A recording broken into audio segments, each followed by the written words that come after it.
నేను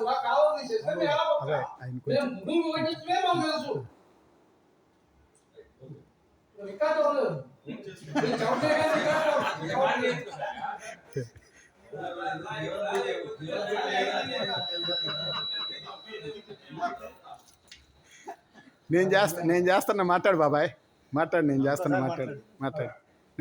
మాట్లాడు చేస్తున్నా చెప్పు సార్ నా పేరు Palla Eswararao son of late Koteswararao. నాకు కొనగల్లు గ్రామంలో 275 బిలో ఒక ఎకరం కూలింగ్కి ఇచ్చాను 2024లో.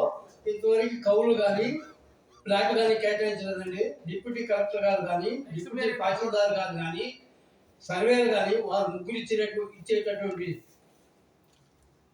వారు చెప్పేటటువంటి మాట ఏంటంటే, మీకు ఎకరం కూలింగ్కి ఇచ్చారు, అక్కడ 91 సెంట్లు మాత్రమే భూమి ఉంది మీది అని అంటున్నారు సార్. మిగతా 8.5 సెంట్లు భూమి ఏమైంది? నేను కొనుక్కొని కొలిపించుకున్నటువంటి భూమి ఉంది, ఎంజాయ్మెంట్లో మేము ఉంది. ఎకరం పొలానికి 91 సెంట్లు పొలం ఉంటుంది, మిగతా 8.5 సెంట్లు భూమి ఎటుపోయింది. అంతేకాకుండా శ్రీ కోర్టు వారు పంట నష్టపరిహారం ఇవ్వమన్నారు అందరికీ. నేను కాక ఇతర 54 మంది రైతులము ఆంధ్రప్రదేశ్ హైకోర్టుకి వెళ్ళామని కక్ష సాధింపు చర్యగా నా భూముల్లో నాకు తెలియకుండా వాళ్ళు పెద్ద పెద్ద బోతులు తవ్వుకుంటే నేను ఎలా పంటలు పండించుకోవాలి? నాకు 3 కొడుకులు ఒక ఆడపిల్ల. మా భూములు పండించడమే మాకు తెలుసు, మాకు భూములే జీవనాధారం. మేము ఎలా బతకాలి? మరి ఇంకా నాకు పొలం ఉందండి.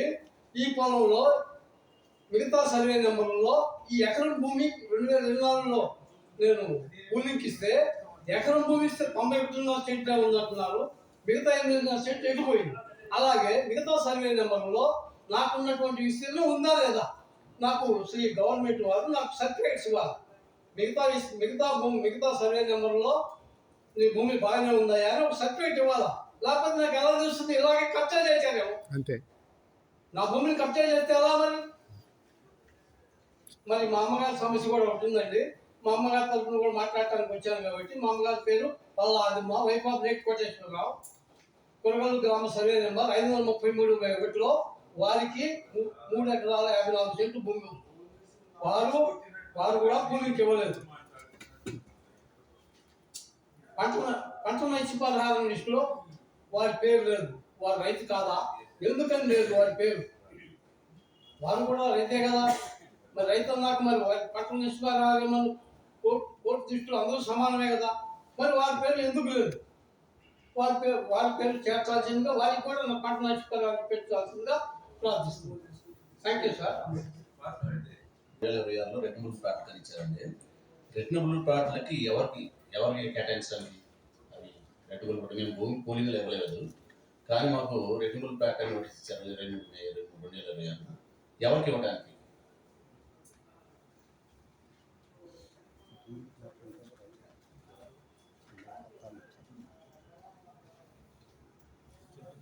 ప్లాట్ రోడ్స్ అన్నారు. ప్లాట్ రోడ్స్ ఎంత తీసుకుంటే అంత ఇచ్చారని చూడండి.